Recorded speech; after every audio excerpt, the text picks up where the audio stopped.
Hello, everyone. Thank you, and thank you to my esteemed panelists for joining us here today. I'm just going to make a couple of very brief introductions. On my left is Mr. Ayman Eldessouky. He's the CEO of Ebtikar. And then to my immediate right is Karl Tlais, Senior VP of Partnerships and Advisor at Rainmaking Group. And last but absolutely not least is Mostafa Khater, the Director of Growth at the Greek campus. So today we're going to be talking about talent, some of the challenges and facilitators of securing the right type of talent in today's digital environment, specifically focused on fintech. I want to start with a statement here. Statement is kind of like my belief, and I want to say that to set the tone and see kind of what my panelists think about it. I have a firm belief that a company is nothing more than a bunch of individuals with aligned interests working together towards the same goal. That's truly the fabric of what makes a company. I might be a little bit biased because I think more when I refer to companies, I refer more to startup companies. But that said, I want to, having that as setting the tone, I want to just start right off with some of these questions. First one is strategy being key to securing talent at a corporate level or otherwise. How are you proactively addressing the talent capabilities from the top? And what I'd like to do is I'd like to posit that question to Mr. Ayman first. Thank you. For us, as a company that is active in many financial services, with an operational setup that is large compared to the size of similar companies in the Egyptian market, we think differently from startups and startup support ecosystems. For us, the need for fintech resources is big and is growing by time. And it is one of the most important resource allocation issues we need to deal with, not on an operational level only, but on a strategic level, as the question says. And we have reached a conclusion that we need to address it in different ways to safeguard the development of all our operations. One of them is, and that's the most exciting one and relevant to the previous presentation we've seen, is that we have decided we want to invest in startups that have relevant ideas or relevant products or viable products that can, in the future, be integrated into our portfolios. That's a new decision we've made. Another way, which is the traditional way, is to try and build resources internally and nurture resources internally. And this is a challenging part because the resources are not available in abundance. We do have a very large base, as we've seen in the previous presentation. We have very good candidates who have the foundation of technology, education, and training. But the specialized training in fintech or in required technologies for fintech, like blockchain development or machine learning or data analytics, that are specific to the financial industry, are still below the level required by the companies operating in the Egyptian market. And here, part of the challenge is that some of the best talent in Egypt is now being poached or attracted by developments in European countries. We used to have a flow of talent going to the GCC at some point in time in Egypt. Now, our talented engineers and IT specialists and fintech specialists are being attracted by entities in Germany, in the UK, even in Asia, which is a different challenge. And for that, I think the Egyptian market has to look at a radical approach of, in operating companies, of thinking of a completely new pay scale, remuneration ways for such resources. This is one way of retaining them in the country. The third approach for us is to partner and with companies that are already established in developing fintech products and try to create alliances with such companies so that by time we can have a continuous supply of products, resources, and partners that can help us build. Because I believe the ecosystem is the most important thing. No company can build the ecosystem on its own, and it's not only startups, and it's not only operational companies. Absolutely, I think that's great. Ayman, one of the things that you had mentioned is the comp packages, some of the different type of offerings that the companies really need to think about when attracting the talent. I want to flip this over to Karl. Karl, in your consulting, you've consulted for several companies throughout the region. What were some of the strategies that you saw working and some of the strategies that you didn't see working on how some of the bigger companies were trying to attract the talent? Yeah, look, I mean, in terms of what we do at Rainmaking Innovation, but also in terms of what I'm sitting on in terms of a couple of boards, we've actually looked at the opportunity to leverage the corporate players. So if you think about today, most of the talent that exists is actually already there. And it sits in two areas. One is certainly the graduates that are coming out of university from an appetite perspective. But from the corporate perspective, there is a lot of talent in terms of functional areas where people actually want to engage and work primarily with startups or have an urge to be a part of that. And that sort of taps into the entrepreneurial side. And so what we're seeing is corporates themselves are trying to innovate. And the way they're trying to innovate is essentially just to tick some markers, some KPIs. However, the real way to do that is to have an actual innovation process which nurtures and encourages the existing talent within with those ideas to foster. And there are many different methodologies to make that happen. To infuse that and to sort of get that change mindset in place and get that innovation spirit coming to life, you need to provide the opportunity for those players or those individuals in those operations to have that opportunity to put that forward. So we play a strong role in that. We're doing a lot of this work around the world. Certainly, Rainmaking Innovation also, one of our key brands is the Startupbootcamp brand, which we operate. Obviously, we have the Fintech accelerator here in Cairo and multiple in the region. What we're seeing that is being a gateway for corporates to engage with startups to help infuse and sort of transform and leverage the talent that may exist or at least feed back that talent into that world. So there's sort of a two-way street there for it. At the end of the day, there are sort of three key areas that I would sort of propose that everybody consider as part of their day-to-day work, but also as individuals. Is one, you need to embrace change and you need to expect change to exist in your industry, in your function, but also in terms of where your company is moving. So you've got to be ready for that. Number two, you've got to have that entrepreneurial spirit. I mean, Ahmed was speaking earlier about the Career Campus and what it's driving in terms of its ability to bring that entrepreneurial spirit to mind. We're big on that.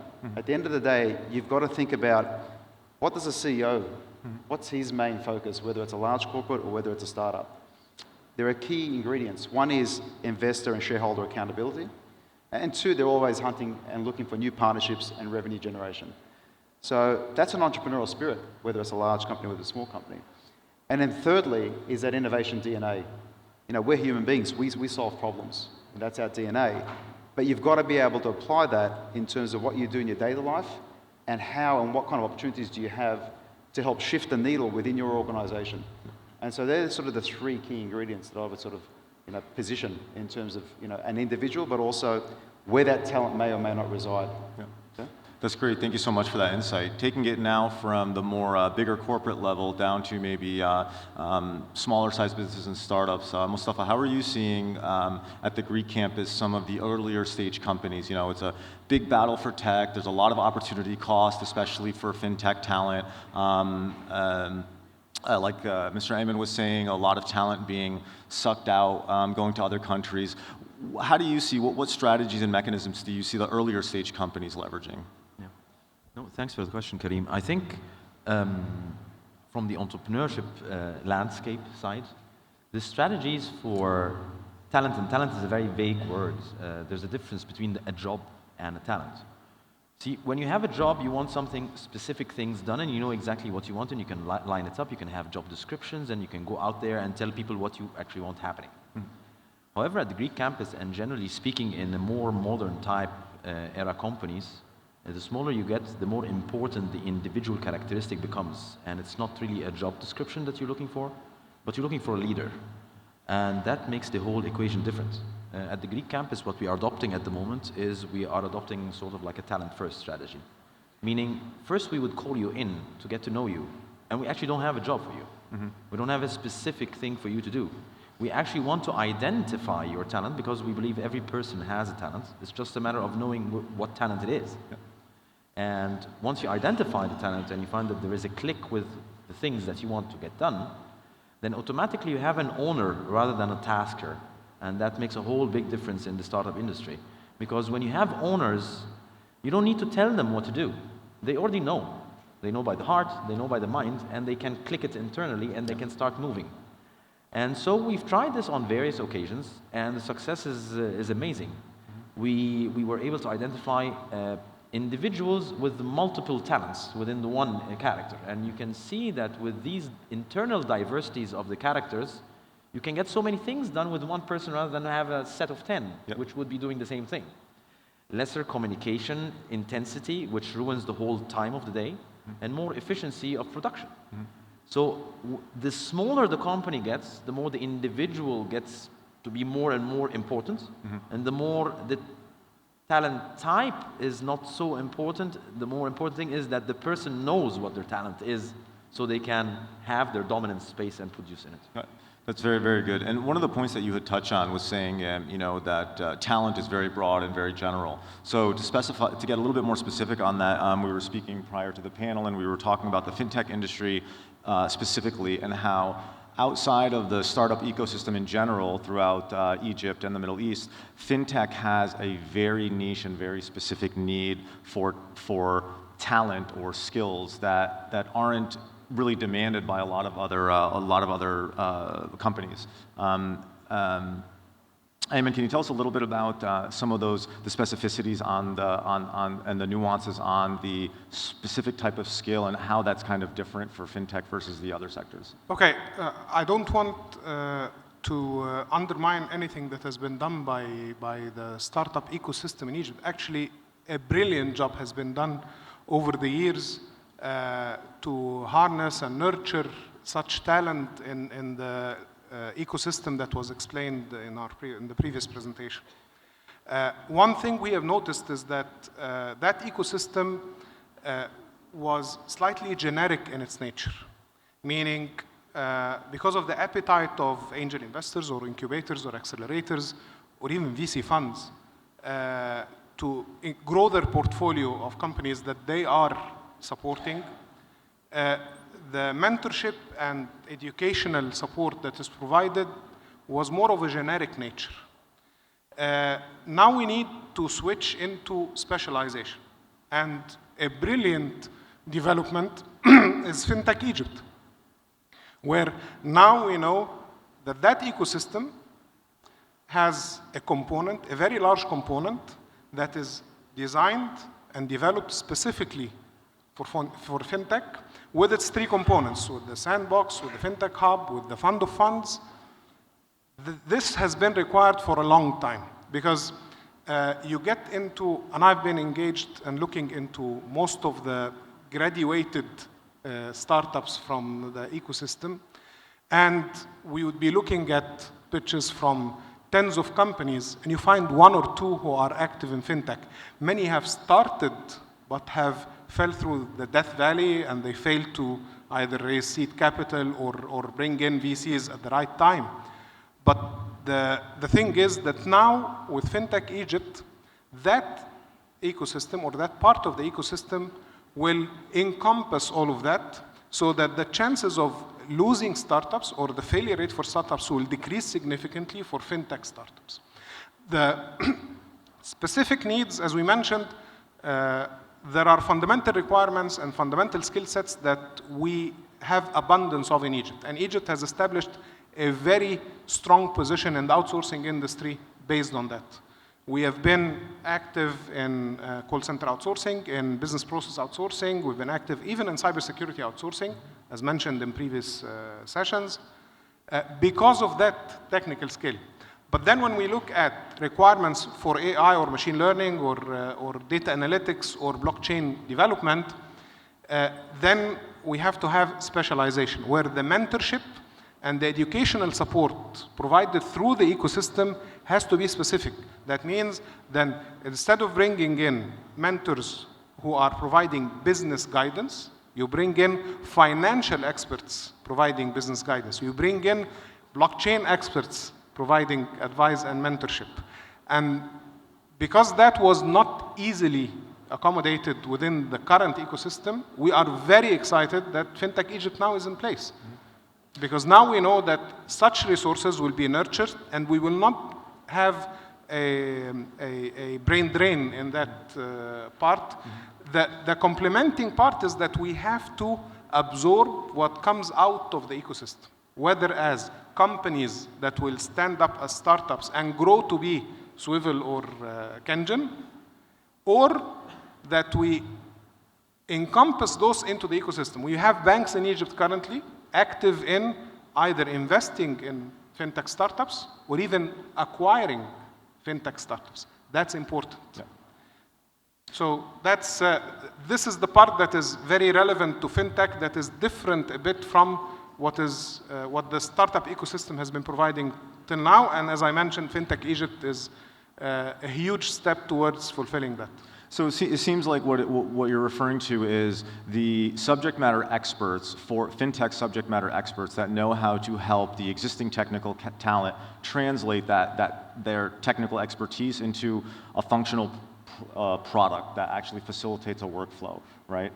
Yes, there are every startup that goes into those setups has an idea or a minimum viable product, yeah. And the percentage of ideas and minimum viable products that we need to have in that ecosystem that are relevant to fintech and that are specific to fintech needs to grow. Yeah. But also the market outside that ecosystem has to keep a close eye, as we are doing, as banks are doing, to support that setup, either by investing in those startups, and in some cases, and we have seen a couple of transactions where those setups are being acquired by larger entities in the market.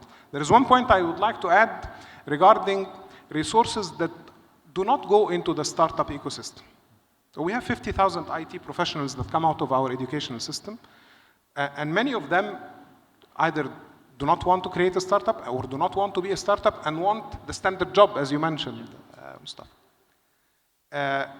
And accommodating those within the operational companies, as I mentioned, is a challenge because we either have to think differently about their pay scales and their value to the organization and what they can bring into the organization as return on effort or equity. And if it's not adjusted because of the difficulty of doing it within the operational setup, if you have a company with 700 employees and you want to pay 15 technical resources that are brilliant, something that is way above the pay scale, that will create enormous organizational problems. Absolutely. The idea is there are solutions. You can spin off a technology entity. You can put technology resources into a technology entity that is separate, that works to fulfill your internal requirements, but maybe later to provide services to the market. Banks can do that. Mm-hmm. We are thinking of doing that. Because if you try to match that pay scale within large corporate organizations, it will be difficult. And this is a change that has to happen.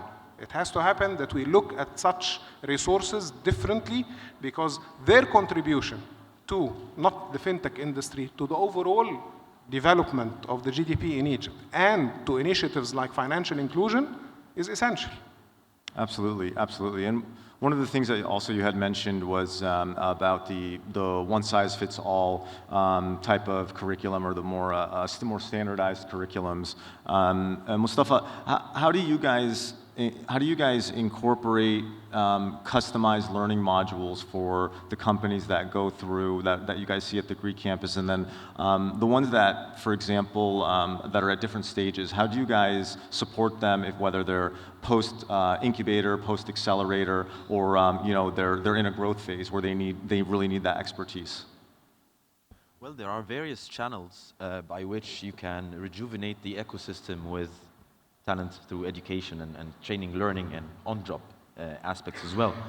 But our role as the Greek campus is not to give the training, but to actually provide a platform where various trainers can compete on who's giving the best training and be on the open market for the commercial aspects of it as well.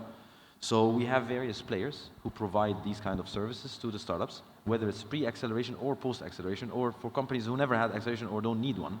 Not every company which is successful went through acceleration as well. But in general, the way that we look at it is the following. You're trying to get people to also learn more and more how to work with each other. So it's not about the technical skill of the talent. The 50,000 IT professionals that we have probably have some of the technical skill already. Maybe they could be patched a little bit, or they could be a little bit more refreshed. But what needs significant injection in Egypt is teamwork and how it's conducted. This is something that we have been struggling with since forever. We're a very old country. We have very layered and complex characters. You would find that people are from various colors and backgrounds and from various family descents, and you can see this intensity in our communications. Majorly very extroverted in Egypt. People want to talk a lot. People cut into each other. So the culture itself is difficult for teamwork. And that's why I propagate to always look at the failing startups, which still remain as a team, and as investors to just go in and acqui-hire this team into a new brand. Because these are already set up tech teams, which already have learned through a year, 2 or 3, to deal with each other. It's very hard to find teams where, if you're going to still start working, getting 4 or 5 people to start working with each other on a tech product, is a nightmare until this guy doesn't want to talk to that guy because he told him that word, and then this guy went out and closed the door and didn't like the way that he was. So people need to grow some thicker skin in Egypt to deal with each other and get to business. And this is where the role of the week campus, you can see it. The environment itself is inviting for people to collaborate. And the physical manifestation of that, it's critical to that, right? The in-person interaction, right? Because if you and I, we don't connect at the professional level, if that connection is missing, we'll always wonder, is this the good guy? Should I go to work with you like every day? Should we really work together or not? Yeah? So this thinking is a time ruiner. And it's not productive. So we want to take these issues out of the way so that Egyptian talent and teams can actually start rolling, you know? Absolutely, that's great. And I think we have time for one more question. I'm going to start with Karl. Karl, what do you think are some? Aside from your job board and the traditional methods of trying to source talent, what are some of the new channels or mediums that you think are probably a little bit more innovative for companies to think about when they're really trying to target this specific fintech talent and sourcing them? Yeah, look, I think at the end of the day, when you're looking at the opportunity, you've got to look at two ways. One is there is an immense amount of opportunity through the graduation process where people are coming through. However, it's not targeted on specific areas around finance, which I think what Ayman was referring to earlier. Those skills to me are there. And they're there because there is a fundamental shift that's happening between the education sector and also the finance sector. And it's both, in my opinion, it's actually an inclusion point right now. And that inflection point, is graduates are coming out of university thinking, have we studied the right degrees? Do we have the right tool sets to be ready for that corporate opportunity or for that startup opportunity? I go back and say, okay, you've got the tool in terms of the methodologies, but do you have the opportunity to engage? And I think where the opportunity really lies is an early engagement to work very closely with startups at an early part of your career. But at the same time, leveraging that opportunity to then migrate into the corporate world and back in. So I think the migration process between entering the workforce, be it into the corporate or into the startup world, is where the talent is going to be developed. And I go back to the point of, if you carry an innovation DNA, you have that core function or that core talent, you should be able to immerse that into multiple different functions. So whether you've entered the workforce as a marketing exec, you may end up being a partnership person, or you may enter the workforce as a legal counsel, but you may end up focusing on M&A and business development. At the end of the day, there's a transition that's happening in that journey, and I think that is the most important part. And then where that talent lies, really, it comes back down to the opportunities. And Greek campus set up, for example, what we do through our Startup Bootcamp engagement is to allow that to happen. You know, we've had about 35 employees that have been inducted into the startups through the first cohort that we've run at the Fintech program here in Cairo. But if you start to measure that across the economy, what does that bring into the economy? You know, that's bringing talent, but it's also bringing mentors into the equation. And so mentoring is a very big part of talent acquisition, very big part of the digital journey, because you know, there's a lot of mentoring opportunities that are available for people in the corporate world, but also international mentors. And so success of talent, whether it's in a failed startup or a successful startup or a Kareem, at the end of the day, you know, the person who set up Swivel came out of the Kareem world, right? And so identified a problem. And that problem was, mass transit opportunity here in Cairo. That exists in many corporates, in many industries. And so it resides there, but you've got to have that entrepreneurial spirit. Yep. You've got to have that ability to adapt and then pivot. And I think they're the most important ingredients in terms of talent, nurturing, and then accessing that opportunity there.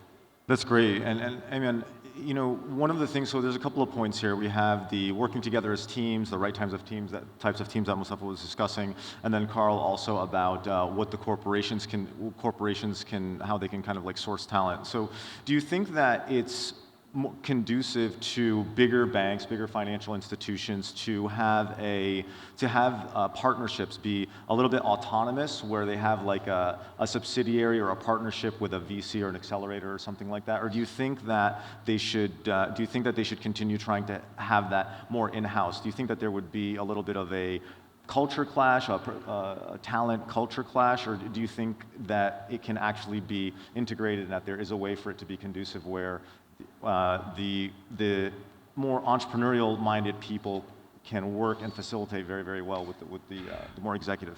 Yeah, a valid point. I'll go back to what Mostafa said about working with each other and teamwork. That applies not only to individuals, that applies as well to companies. And banks and fintech companies and operational companies, large operational companies, have to learn how to work with startups, whether if they want to source products from them, or they want to invest in them, or they want to create an alliance with them. You will not survive as a company operating in the market. This is how we think. And even as a bank, if you cannot integrate into that ecosystem by either, if you don't want to invest in it, that's okay. But at least you have to prepare your teams internally to be able to work with startups and prepare as well your decision makers that maybe at some point in time investing in them is not a bad idea. But the message is that the startup ecosystem is essential, and it was very positive, it was going very well, and now it will become even better with Fintech Egypt.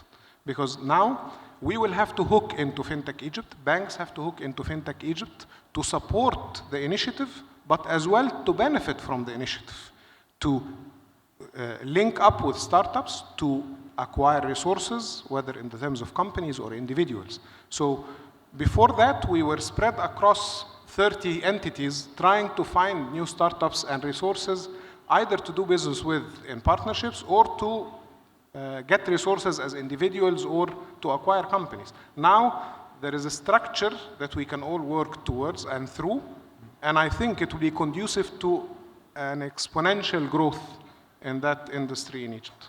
Great. Mutually beneficial relationships. That's what it's all about. That's all the time we have today. Unfortunately, we don't have time for Q&A. I'd like everyone to please put your hands together, thanking our panel for their time and their insights. And thank you so much for having us here today. Thank you.